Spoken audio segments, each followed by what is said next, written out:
इस इलेक्शन की एक और भी बात है कि पीपल्स पार्टी और मुस्लिम लीग नून जो है वो पार्टनर तो बन गए हैं, बहुत सी बातें जो हैं वो शेयर कर रहे हैं, वही बातें जो कि तहरीक इंसाफ कह रही है, जो जमात इस्लामी कह रही है, जो बलूचिस्तान की कौम परस्त जमातें कह रही हैं और जो ANP कह रही है। तो देखें कि मुस्लिम लीग नून बलूचिस्तान के सूबाई सदर और पीपल्स पार्टी पंजाब के एक बड़े अहम रहनुमा जो हैं वो एक ही बात कर रहे हैं। वो क्या बात कर रहे हैं, ज़रा सुनें। सबसे ज्यादा ज्यादती मुस्लिम लीग के साथ हुई। ये मेरे दोस्तैन है, इससे जरा हाल पूछ लें। सरदार फतेह हसनी है, इससे जरा हाल पूछे। मुजीब हसनी साहब है, उससे जरा हाल पूछे। ये जीते हुए लोग हैं। मेरा देख लें, क्या आप लोगों का दिल मानता है कि जफर खान हार सकते हैं? सच बताएं, सच एज ए प्रेस वाले। 3 करोड़ रुपए एक आदमी को आखिरी रात दे दिए, उसका स्टेशन तब्दील कर दिया, रात के 9 बजे तक टप्पे लगते रहे। हमने कहा क्यों नहीं रोकते? बोलते मेरी बात नहीं मानते। आरओ ये कह रहे हैं कि मेरी बात नहीं मानते। अभी हम किसको गिला दें? मैं बैठा हूँ, मेरे से पैसे भी मांगे गया सरगोदा में किसी शख्सियत ने कहा 5 करोड़ रुपया दें। अच्छा, आपको जरदारी साहब ने 10 करोड़ रुपया दिया है तो 5 हमें दें, आपको लेवल प्लेइंग फील्ड देते जी। तो ये तो मुस्लिम लीग नून भी वही बात कर रही है, पीपल्स पार्टी भी वही बात कर रही है, आप भी वही बात कर रहे हैं, जमात इस्लामी भी वही बात कर रही है और भी पार्टियां वही बात कर रही हैं। तो इस पे आप कौमी असम्बली में या सेनेट में कोई मुश्तरका तौर पे मुतालबा नहीं कर सकते कि इसकी इन्वेस्टिगेशन होनी चाहिए इस मामले की? देखिए, इट्स वेरी शेमफुल कि अगर हमारे जो और ये छोटे सियासतदान नहीं है, वो बहुत बड़े नाम है ये, ठीक है, सियासत उसके, जब ये इस तरह कह रहे हैं, और ये खाली ये लोग नहीं कह रहे, ये हर लेवल पे हर एक बंदा कह रहा है। तो अब मुझे नहीं पता कि हम लोग मतलब क्या होगा कि जब तक एक वीडियो नहीं बनेगी या प्रॉपर तरीके से चीज़ नहीं होगी, कोई पकड़ा नहीं जाएगा होगा, या क्या हम ये करते रहेंगे? देखिए, प्रॉब्लम पाकिस्तान का जो मेरी नज़र में, और मैंने सेनेट में भी ये कहा था, मेरी नज़र में जो प्रॉब्लम है ना पाकिस्तान का, वो ये है कि irrespective of who is what, हमारे यहाँ पे जब पॉलिटिकल मैन्यूवरिंग होती है ना, तो उसकी वजह से जिसको मैं कहता हूँ पॉलिटिकल मेरिट, वो ख़राब हो जाता है। जब पॉलिटिकल मेरिट ख़राब होता है तो फिर जो प्रॉपर डिसीजन मेकिंग होती है वो गलत हो जाती है, क्योंकि जब जो बंदा मेरिट पे नहीं होता ना, वो कभी मेरिट वाले या सख्त डिसीजन ले नहीं सकता। वो कहीं ना कहीं कॉम्प्रोमाइज़ करना शुरू कर दे, किसी के लिए कॉम्प्रोमाइज़ करना शुरू कर देता है, ना कि अवाम के लिए मेजर डिसीजंस ले। ये चीज़ एक विशियस साइकिल है। ये साइकिल आज से नहीं स्टार्ट हुई, ये हमेशा से स्टार्ट हुई थी। ये इसका मतलब इवन 1970 से पहले थी, लेकिन 1970 में हमने इसका एक रुख देखा था, 160 और 80 के दरमियान में देखा था। उसके बाद बहुत सारी चीज़ें, ये विशियस साइकिल चलता रहा है। 1981-84 में फिर वही चीज़ हुई थी, 1990 में फिर हुई थी, हर तरफ हो रही थी, आज भी हो रही है। 18 में आप कहते हो, 13 में कहते हो, जो मर्जी कह लो। प्रॉब्लम यह है कि हम लोग उससे सबक नहीं सीख रहे और हम उसके नीचे जाते जा रहे हैं। या तो ना कि मैं अपने ग्राफ देखूं कि मैं पहले से बेहतर था, तो अगर पहले से बेहतर तो चलो आप आगे कर लो। जब आप देख रहे हो एक साइंस का प्रोजेक्ट, आप देख लो और आप देख लो कि आपका ग्राफ मुसलसल नीचे जा रहे, there must be something wrong, and that wrong वो दोबारा बार बार हो रहा है। किसी भी साइंस के स्टूडेंट को बता दें, किसी भी बंदे को दिखा दें कि यार आपके ग्राफ मुसलसल नीचे जा रहा है, मसला क्या है। हर एक अपना कोर्स करेक्ट कर लेता है। ये बड़े बेवकूफ पायलट होंगे जो उसके बावजूद भी उनको पता है कि आहिस्ता आहिस्ता मैं जमीन के करीब जा रहा हूं। कम से कम आप सबको मिलकर इसकी इन्वेस्टिगेशन का मुतालबा तो करना चाहिए। लेकिन रांझा साहब, आपसे मेरा सवाल यह है कि अब तो आपकी पार्टी के पंजाब में नंबर्स पूरे हो चुके हैं, मरियम नवाज शरीफ साहबा जो हैं वो चीफ मिनिस्टर बन रही हैं, लेकिन इसके बावजूद आज मियां असलम इकबाल साहब ने पेशावर में बैठ के मीडिया से एक बात किया। वो क्या कह रहे हैं, जरा सुने।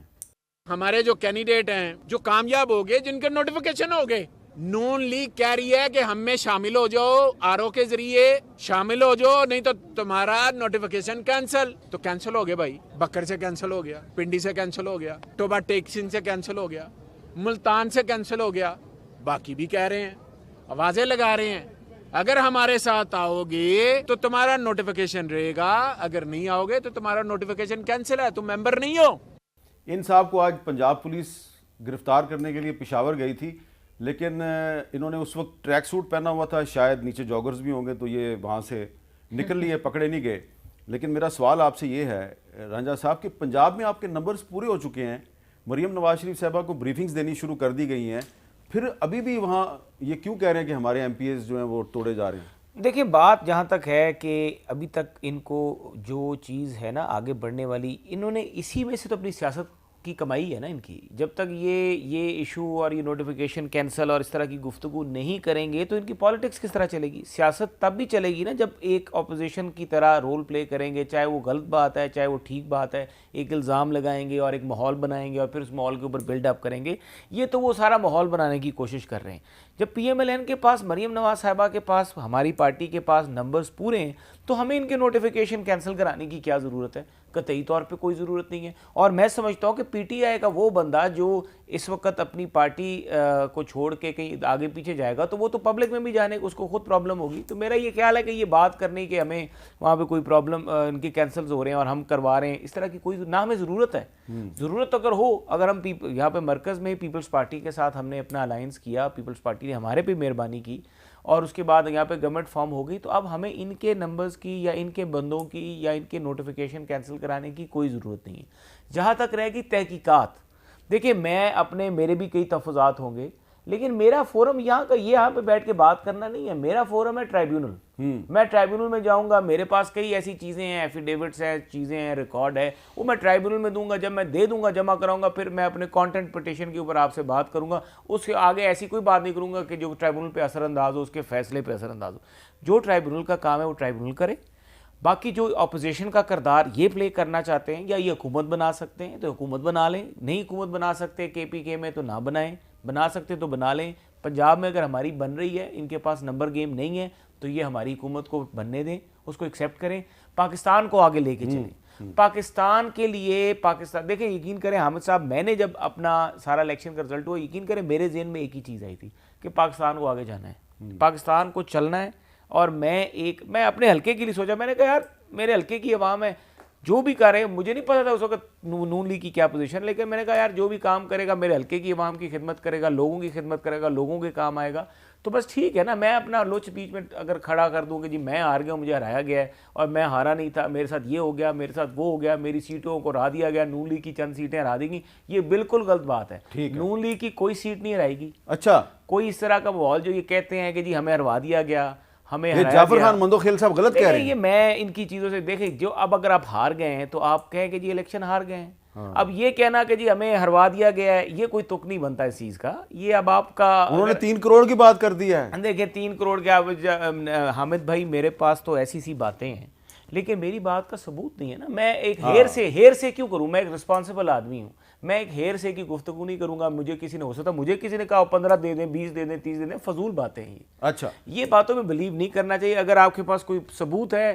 ठोस शवायद है, तो जाए ट्रिब्यूनल में केस। अच्छा, अब आप पलवशा साहब ये बताएं कि ये जो सब पार्टियां जो हैं, उनके अक्सर वो लोग जो हार गए हैं वो धांधली का इल्ज़ाम लगा रहे हैं, तो ये जो धांधली के इल्ज़ामात हैं ये अब चलते रहेंगे या ख़त्म हो जाएंगे थोड़े दिनों में?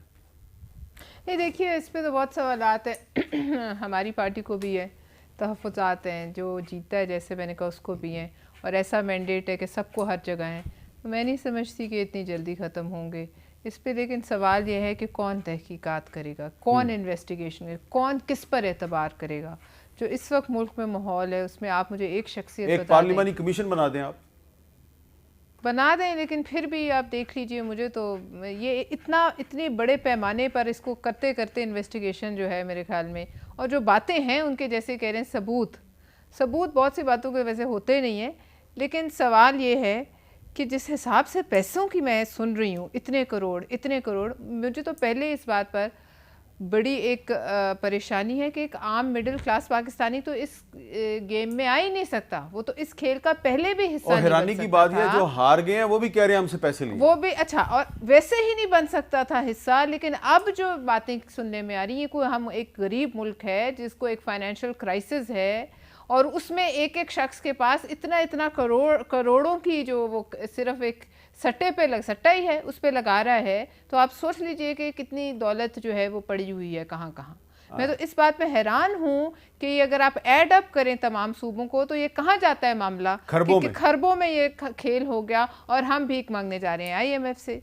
लेकिन सवाल वही है कि क्या इस वक्त इस मुल्क में अफसोस के साथ इतनी पोलराइजेशन, इतनी नफ़रत है, इतनी एक दूसरे पर एतमाद की फुकदान है? कौन है एक ऐसा शख्स जिस पर सब आज कोई है जस्टिस भगवान दास जैसा शख्स जिस पे सब जो है वो आंखें बंद। लेकिन एक जज साहब हैं जिन्होंने कि आज एक केस में एक स्टैंड लिया उन्होंने, और जिसका कि मैं इसको इसलिए अहम समझता हूँ कि इसका जो सरकारी अफसरान हैं जिन पे इस तरह के इल्ज़ामात लग रहे हैं उन पर उनके पास एक ऐसा पैगाम जाएगा कि शायद आइंदा वो ऐसा ना करें। इस्लामाबाद हाई कोर्ट बाबर सत्तार साहब जो हैं उन्होंने डीसी इस्लामाबाद के खिलाफ तौहीन अदालत की कार्रवाई शुरू की है और अदालत में कहा कि आपके खिलाफ तौहीन अदालत चल रही है, आप समझते हैं ये मजाक है, और उनकी जो माफ़ी उन्होंने मांगी उसको मुस्तरद कर दिया। कहा आपने 970 दिनों के लिए 69 MPOs ऑर्डर जारी किए, इन लोगों को उम्रे पे नहीं जाना था या इनके बच्चे नहीं थे, और शोकाज जारी होने के बाद भी MPO ऑर्डर जारी किए गए। तो इस केस पे वो कहते हैं मैं अगले हफ्ते जजमेंट दूंगा। गुज़श्ता समात पे आप अदालत में पेश नहीं हुए तो DC ने उस पर गैर मशरूत माफ़ी मांगी, अदालत ने माफ़ी मुस्तरद कर दी। याद रहे कि जो इलेक्शन कमीशन ऑफ पाकिस्तान है उसने ये जो DC इस्लामाबाद थे इरफान नवाज मेमन साहब, इनको 2 मरतबा तब्दील करने के लिए कहा, लेकिन निगरान हुकूमत ने इनको तब्दील नहीं किया, और अब जस्टिस बाबर सत्तार ने इनके खिलाफ तौहीन अदालत की कार्रवाई शुरू की। और ये कार्रवाई इसलिए बड़ी अहम है कि ये जो सरकारी अफसरान जिन पे इस तरह के इल्ज़ामात लग रहे हैं उनको सज़ा मिलेगी तो आइंदा से वो गैर कानूनी अहकामात पर अमल दरामद करना बंद करेंगे।